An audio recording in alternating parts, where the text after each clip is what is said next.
I'm the scat man.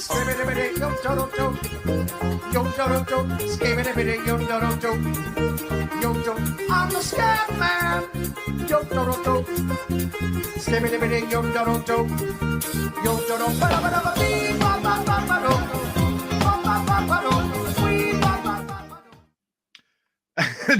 I wasn't putting in bets during the intro. No, not me. Marco Kasper, Kevin Fiala to score in the 10-20 games, paying 15-1. That's so what Kasper is Austria, correct? Yeah, doubled on both guys are on the dogs in the early game. And Fiala is Switzerland. Correcto. Fiala actually had a really good tournament last year. I think he was one of the league leaders in scoring in the or the tournament leaders in scoring last year. Oh, starting the day off right. That's how you play That's how you play Fridays. You start at 10 o'clock, you roll it over, and then by hopefully 6 o'clock, you're playing with free money. Josh with free money is a dangerous Josh. Well, the good thing about the World Hockey Championship starting is you've got 10 o'clock, you got 2 o'clock that rolls right into the 7 o'clock, right? So, and you're doing what time? I'm doing 6 a.m. and 10 a.m. tomorrow, and then I got a 4 o'clock Quebec League game for the CHL. You little professional, you. Welcome to NHL Puck Props presented by Sports Interaction. Friday edition, game day, Leafs, Panthers, game 3. That's the big one. Yesterday's game, I posted on Instagram us talking about, or more or less you saying Carolina, like who do you think is better than Carolina? Everybody was crowning Carolina as the best team in hockey after a dominant game 1. But Washington held the fort. Tom Wilson is the biggest X factor in the playoffs, I think. Can be, for sure. Are you okay? Are you Yeah, I'm good. I'm good. A little tickle in the throat. You got a long run of being on camera and on air soon. Yeah, so tomorrow starts a really hectic time frame for me over the next 2 weeks. Yes, keep that moneymaker clean and keep that voice healthy, my friend. Sports Interaction has you covered on all these picks. Download the Sports Interaction app. Washington, thank goodness, ties up the series. Tom Wilson, we had the Connor McMichael opening goal. Tom Wilson with an absolute dime on the backhand on the power play and then buries the winner. He is currently 250-1 for Conn Smythe. Like, you might as well just pick these guys. Just bet the Conn Smythe if you can get good enough. When Edmonton was down 2-0 to LA, Connor McDavid was plus 2,600 to win the Conn Smythe. Really? Yeah. Oh, that's scary. We'll get to Edmonton here, but what I got Logan Thompson yesterday before for Conn Smythe at 40-1. He's now 30-1. He's going to be the reason that they win that series if they do, for sure, because Carolina, I think they only had like 15 shots in the first 2 periods and then poured it on late, but starting to see some people hold the fort late in the games, which is great to see. Producer Mick saying like, comment, share, subscribe, do all those things for you. We do this part, you got to do that part. Too scared to take the Caps money line. My series is back alive. My series 135 Washington. Now, the Edmonton one, we got to talk about Edmonton before we get to today's picks. Because it feels like it's the same idea with Carolina, where this is what we thought of Carolina. Carolina kind of proved us wrong. Is Edmonton proving us wrong? Is Edmonton a deep team? Because I got a guy on X who talks to me. He's an Oilers fan, and I like it because he's not an asshole, but he's like, yo, like, stop saying it's just McDavid and Draisaitl. Because I think it was Noodles on your show today saying 15 of the last 17 goals from Edmonton haven't come from Leon or Connor. Yeah. And you're starting to look at this lineup. You got Victor Arvidsson, who probably should have got a penalty, but Victor Arvidsson playing on the 4th line with Janmark and Puck Holzen. Like, it's not an awful, like, there's a little bit of skill there. Is Edmonton a little deeper than we give them credit for? To my surprise, yeah. I mean, you looked at who this team lost and the success that those guys that left have had in different places. Like Warren Fogle comes to mind. Okay. Who's the other guy? Ryan McLeod comes to mind. And there was one more guy in that Arvidsson replaced. I'm trying to think of Is he on Buffalo? there was one more guy in Edmonton last year. There was a 3-pack. Fogle. Help me out, pumpers. Fogle, McLeod. Come on. Can't help me? No, we got no producers on the show to talk your ear in. The answer is this. So when they lost those guys and they bring in Dylan Holloway, thank you. Yes, Dylan Holloway. Holloway was the other guy. Yes, Dylan Holloway and Broberg, right? So you look at those two guys or those guys, and you look at the successes that they've had in other places, and you're just like, man, what did Edmonton do? They really messed things up, and they replaced it with Skinner, Arvidsson, Podkolzin, brought back Henrique, and you're just like, okay, how is this team going to win in the playoffs? Well, man, 6 in a row, and they're winning in ways that no one could have ever predicted, especially Noah Ekholm and with Calvin Pickard in the net. Outscoring their problems in the back end for sure. And they're outscoring their problems without McDavid and Draisaitl doing it. And on the road. And then when they get to go home, I think they have the biggest home advantage on the matchup because they have Draisaitl and McDavid on last change. Yeah. Scary stuff. Yesterday, there was a cool prop saying Canada team to win the cup was plus 155. And I thought that was a great bet yesterday, down to plus 120 now with Edmonton up 2-0. But I mean, you could go Edmonton, Toronto in the cup finals and be skating away and be winning it before you even have to see a series. But no, Edmonton fans, I might owe you an apology. I still don't think. I think we all do. Everybody does. Yeah, I think you're right. But I don't. Is this sustainable? That's the next question. Is this sustainable for playoff hockey? And the other question on top of that is playoff hockey changing because we're not getting goalies standing on their head? We're not getting these. Can we keep seeing these 4-3 games going forward until wins 15 and 16? It's hard to envision that, considering when you look at teams that have won the Stanley Cup, they've all been backed up by great goaltending performances. So I asked Noodles this question on our show this morning. I mean, of the 8 goalies remaining, which goalie has really stood out and has carried their team? I would say Logan Thompson would be the only guy. Thompson for sure. Right? Other than that, I mean, Bobrovsky's been outplayed in the Toronto series by both Stolarz and Wall. I mean, Ottinger, he's winning games. Hellebuck, I mean, we don't need to get into the Hellebuck numbers. But Pickard and then Aiden Hill. Did you see the goals Aiden Hill let in last game? Two of them that went right through his arms. Like the puck's supposed to get caught. Go back to the tying goal in game 1 that was scored like below the goal line off his leg. Crazy. And Andrew G does bring a point. He says, Yahtzee saying first to score and lose in that Edmonton series. You got it yesterday. That's the play. Yes, you called it out yesterday. It's a good one. It's overpriced always to the yes to win. What did you end up finding a price for that yesterday? You should have seen me try. Yesterday was drop off kid practice 5:00. I rake the diamond by hand because I'm a stud and my kid plays middle infield. So I'm like, ooh, got to be soft, got to be clean, like a good father. You raked it by hand because the diamond was trash. The town didn't drag it. My 8s were playing 9s, so that they were getting like big kid balls hit to them. So I'm like, oh, better soften up that infield for me boys. So did that, and then I ran a practice 6 to 8, and then the tailgaters had to play at 9:00. I didn't get home till 12. That was a 5 to 12 baseball shift yesterday. Crazy, bud. I know. So it was stressful getting the bets in for the late game, but we got a couple in. But that will be another thing we're looking to go for sure. Keep that series going first to score because it doesn't look like there's a huge advantage in first goal in that Vegas Edmonton series. And because Edmonton's outscoring their problems.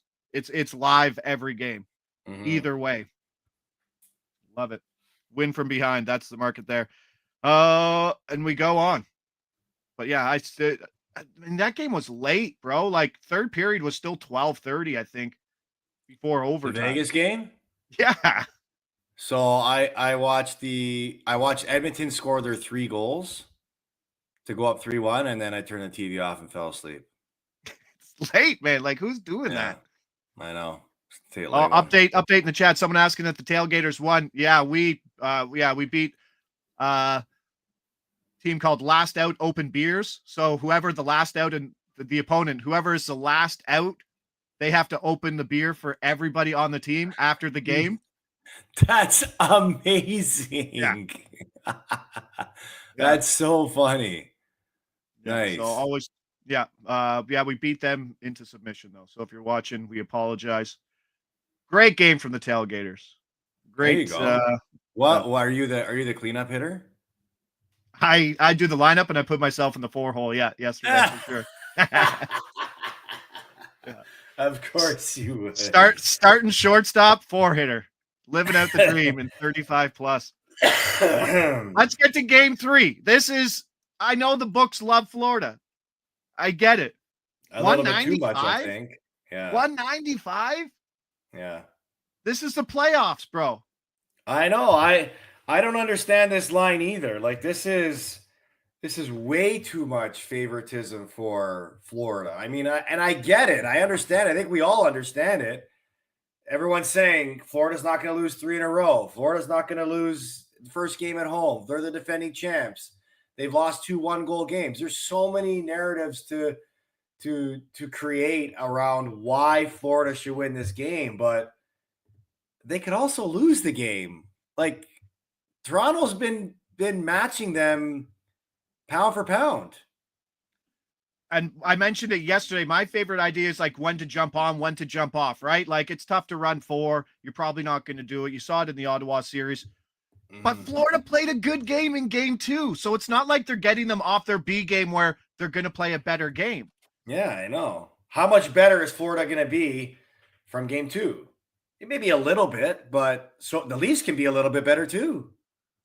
All right. So there's a couple things I want to talk about within this game. First is Florida in a spot where they haven't really had to have been in the last little while, where like the narrative, it's flipped a bit, right? Obviously, Toronto's sometimes more or less in this hole than Florida is. Is there a lot more doubt playing in the minds of Florida Panthers skaters than there has been in the last 2 years? Probably.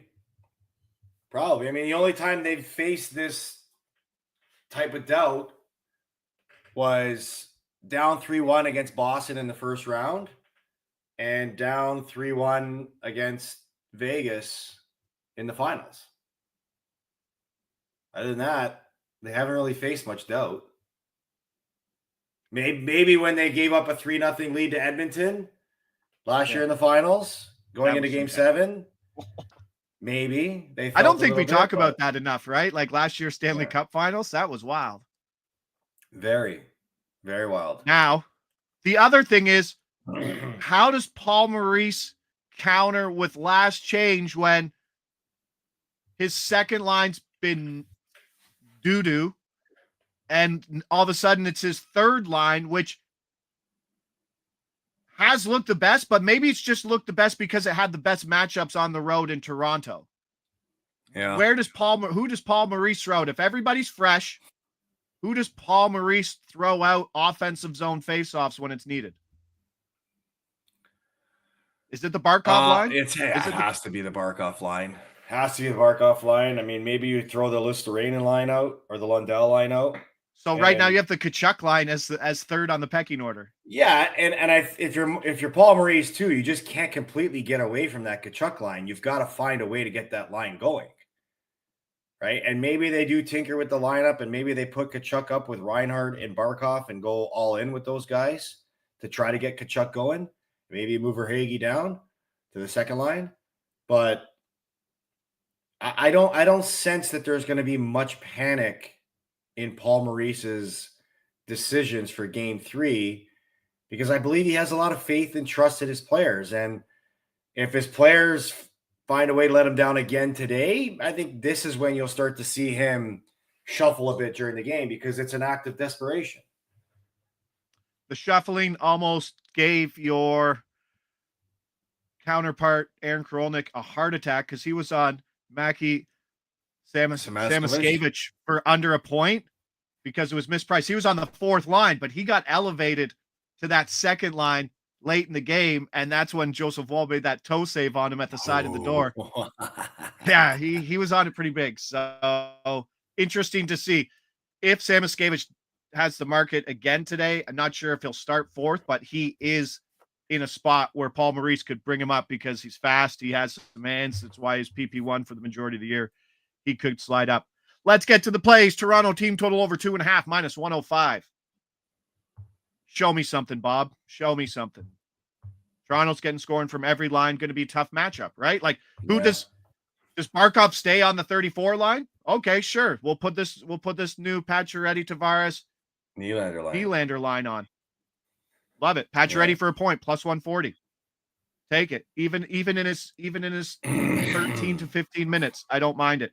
And Lundell for a point at plus 125 down there. Lundell, 8 points in his last 4 games. Third line might be the best line, so we could see lots more. PP2. And then Pacioretty, 3 straight 2-point games, despite averaging 1350 time on ice, the most efficient skater, and 7 hits a game. That's what I like. Where if you were to isolate someone on each side of this game, who do you think stands out more from the forward groups? Like isolate him in what sense? Oh, just like who do you think if you had to isolate? Like if you wanted to be like, I want this guy, and then I'll dig into his player point markets. I don't know where the prices are yet, but like, who do you think would jump out in this game?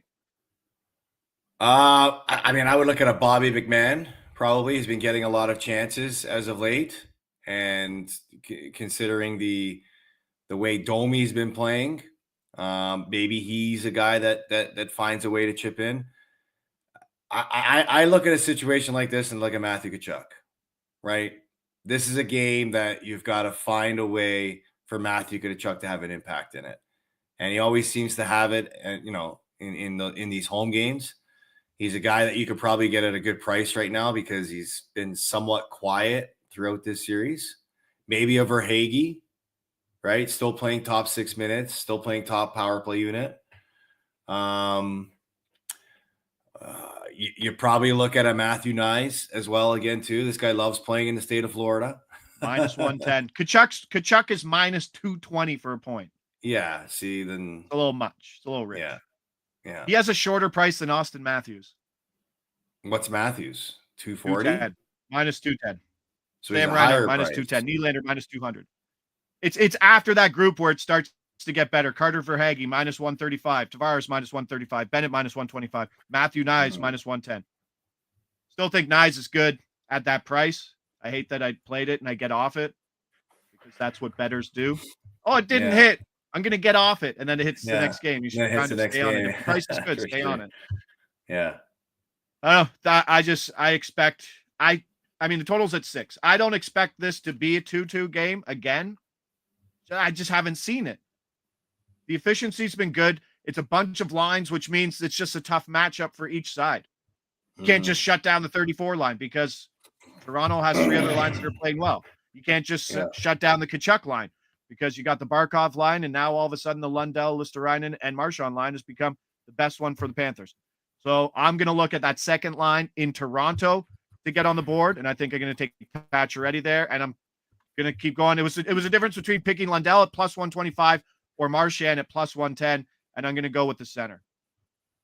And Avi says, nice for a point, even money around there, minus 110 is a great price. You're not going to get a top line PP1 forward at that price anywhere else. And a top PP prediction. Guy. What do you got tonight? It's a great price. Yeah, I don't really like making predictions when it comes to the Leafs because I feel like I very rarely. Can we talk about superstitions? Yeah. Can we talk about the S words and like don't say this, don't say that? Yeah, go ahead. Talk about it. No, because you'll throw me under the bus. That's the only reason. No. Do you just not enjoy people like saying, "Oh, there's going to be the Leafs don't say the S word"? Look, I do Because of I your give them hockey background and I superstitions. do. I give them credit when they do it, but just not when it's the Maple Leafs, because the Maple Leafs have created so much scar tissue with this fan base over the last couple of years that every time they give you a reason to be excited, they crush you with your emotions. So, like I could tell you the cycle every year that I get. September, everyone's like, "Oh, this is our year. Plan the parade. We're gonna win the cup." Guess season starts off okay. By trade deadline, it's like, "Oh, we got to get this guy. We got to get that guy. If we do, we're gonna win the cup." They have a good trade deadline. It's like, "Oh, we're winning the cup. Who we playing?" We get to the playoffs, like, "Oh yeah, Leafs in 5, Leafs in 6." They end up losing in 7. Everybody wants to burn their jerseys and destroy everybody, every player on that team's label or name, and they yell, they scream, they break things for about a month, and then July 1st comes around. It's like, all right, who are we signing again?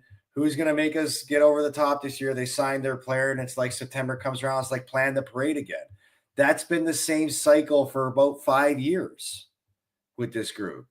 So it's like they're giving us something new and something fresh we haven't seen. Like, it's the first time we've seen them win 6 playoff games. I don't want to get too far ahead of myself, because if I do, then I sound like an idiot when I get disappointed again. Try not to hurt yourself. No, and here's the thing. That's why I don't invest a lot of emotion in this team.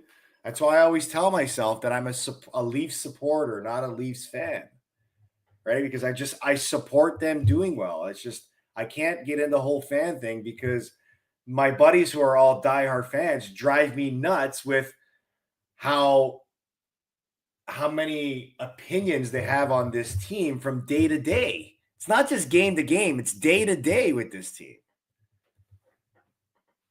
It's a lovely fan base. It is a lovely fan base. And it's a fan base you appreciate because they really care. Like, they really care. They love their team and they want to see their team win. So that's why I say, oh, who did you have on Swiss?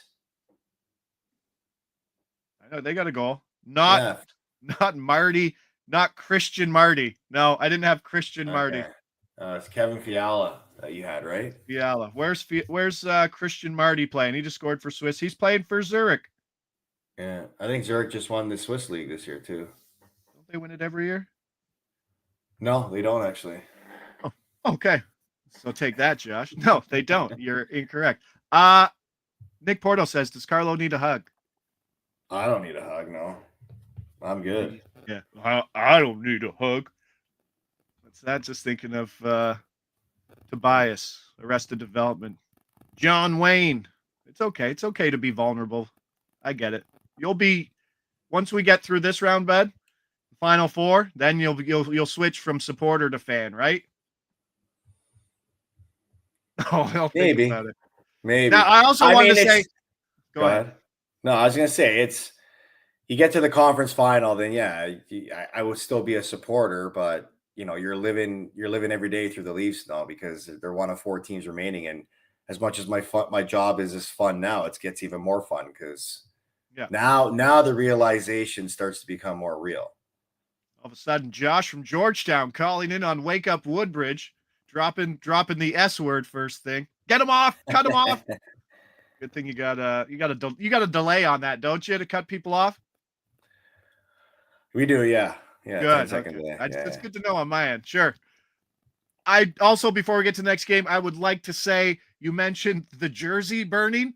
I think there's only like one video that keeps going around, the Marner jersey video of like in the fire pit that just keeps circulating, that fires everybody up. Oh, look, we're burning jerseys again. No, it's just a stock video of a Marner jersey being burned. Woo. Let's go. Big game today. Toronto, 3 goals. Pacioretty, Lundell. If you're on a Toronto money line, I don't blame you. 195 is just a fantastic price. Toronto minus 1.5. Big bucks. I agree. Dallas, Winnipeg. How is Dallas? Dallas went from minus 125 with Scheifele probably not playing to Scheifele playing, they've swung 35 points. In what? The From odds? game 1 to game 2. Wow. Well, do we know the availability for Heiskanen or Morrissey? I think Morrissey. Game time decisions. I think there's a better chance that Morrissey plays today than Heiskanen. Yes. Just because Dallas probably looks at it and says, Heiskanen's been out for a very long time.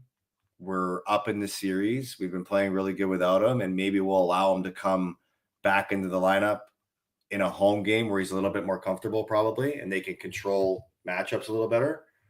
Versus Morrissey, like this is an urgent situation for if he's healthy, they need to find him to get, or if he's declared ready to play, they've got to find a way to get him back in because they need him.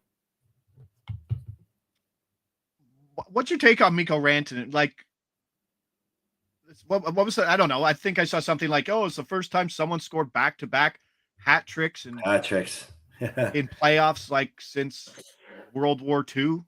I think it was, who was it? Jari Kurri? Yes, Jari Kurri. Yes, hey, nice one.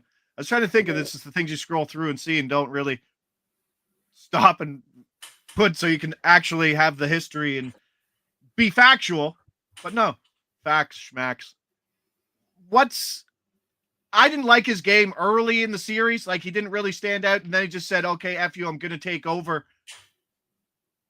Can you just run that high? And he's on the road, too, doing it on the road in game 1. Yeah, they got to be able to shut him down. But Dallas has so much depth everywhere else that they can still burn you. It's such a good roster. They have a great roster. But with Rantanen, it's like you've always waited for him to show a sense of comfort in his new surroundings. You didn't see that at all in Carolina. You rarely saw it in Dallas when he came over. But it just seems like this guy just like embraces everything that playoff hockey is. And he's like, I don't care where I am. This is playoff hockey. I'm just going to raise my level. And he has. Like, it's the point production that he's provided in the last 4 games. It's incredible. I think it's 16 points in his last 4 games. 3-4-4-3 from Hall in the chat. Rant has 8, 11, 14 points in his last 4 games. Like, it's insane. And we should be surprised. Did you ever play with anybody that just had so much talent, but they didn't bring it every game? And you're like, what are you doing, Tom? Like, why don't you bring that every game? I know it's in you. Yeah. And that seems to be Rantanen, right? Like, everybody knows that he's an incredible. Well, Rantanen not in Colorado. Yeah. Oh, is this a Fiala goal? Looks like Schmid. Oh, Sandro Schmid, bud. Looks nice. It looked like Fiala. Are you watching the game or are you just watching flash score? Score updates, bud. Score updates. Watching the game. I'm watching you watch the game. That's what I'm doing. I have it on the TV and it looked like it was Fiala. If you see what Sandro Schmidt looks like, he looks like Fiala. Oh, okay. Yeah. I get you. Let's just go Harley assist. Why not? Plus 150? 150 is. We're still talking about a win. Yes, we're still talking about a Winnipeg team that gave up 8,000 assists to Cam Fowler in the first series. We're talking about a Winnipeg team without Josh Morrissey, potentially. A Winnipeg team that has Connor Hellebuck, who I thought it was so funny that Winnipeg fans were so delusional to say, yeah, I think this is going to be a turning point. Winning that series is going to be a turning point. You're like, no, this is a large sample size of 17 games with 1 game of a 900 save percentage, and it's not getting any better. Yeah, that's a good point. He's not turning the page tonight. Who? Hellebuck. All you have to do is. I don't think he played that bad in game 1, though. Did he? No, he didn't steal anything. That's for sure. Yeah. Well, he held the fort. I mean, but also Ottinger held the fort. It was like one of the first games I've seen that someone actually held a lead going into the third period and just held on. That's true. It was very nice. Oh, they took away the goal. Where's your update on that? Oh, they're reviewing it right now. Oh, I'm way ahead of you, and I'm just looking at that. I'm on Wi-Fi streaming with Kojiko. Okay. Oh, just a quick jab at them, eh? It's about there's about a 20. No, it's not a jab at them. It's just they called it offside. Dallas money line plus 110. I think the move's too much. I think Dallas, it should be a pick 'em. I think Dallas, even on the road, I think is a good spot. And I think the books are really overvaluing the fact that teams can't win back-to-back games on the road. Yeah, that's a good point. I think that's kind of where we're seeing. Yeah. Yeah. Running back the Pionk point for Morrissey. Nick Porto, we probably should. If we're getting it at plus 150. My issue is that so many people bet it in game one and it didn't hit. The price is going to be corrected again. I do worry about it. I know a lot of people bet it, and I know a lot of people were upset that it didn't hit. But so we're going to see the same thing. Plus 150? No, it's going to be the same thing. So it's not available right now because they got to wait to see if Morrissey comes back because they don't know how to price it. Oh, I see. So I see. Yeah. You got to wait. But 165 was available for the point. Right. Wait to see what happens. I think it's a buy at 125 or better for sure. Yeah. You notice how our boy Andy Francis didn't come on today to try to sell us on the Carolina Hurricanes again? Don't stir the pot with Andy. You're not gonna find a more dedicated person to win an argument than Andy Francis, who is shopping for DeLoreans, which is incredible. Oh, it's too funny. Yeah. Big day today, though. I do think the values on both dogs today at those prices, especially 195, but we're just going to get a little Toronto team total over. If you've missed and just catching on, we did have a little apology to Edmonton, who's proving everybody wrong. 6 wins. Yeah. 6 wins with that goaltending. Man. It doesn't make any sense. And Washington evened up that series. That was great. I like Toronto on the side, Patch Ready on the point, Lundell for the point. Harley for an assist at plus 150 is just great. I don't even care if Heiskanen comes back because he's not going to take him over on PP1. I would doubt it. Big minutes. Harley, absolute stud. And Tom Wilson, 250 to 1 for Conn Smythe is just way too long for what he's doing, especially after that game. Leafs game. Enjoy. Don't be vulnerable like Uncle Carl. Uncle Carl over here.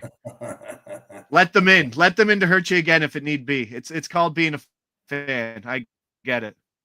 We'll see. NHL Puck Props presented by Sports Interaction. Sports Interaction has you covered on all these picks. Download the Sports Interaction app. Just give us a couple of great ending words to go into the weekend, pal. Put you right on the spot. Give us a Craig Berube speech going into game 3 in a hostile environment. Hey, be calm, be poised, be collected, and may the winners be yours. You go out and earn it, you'll get it. Through a wall. I'm through a wall for you, bud. Have a weekend, boys.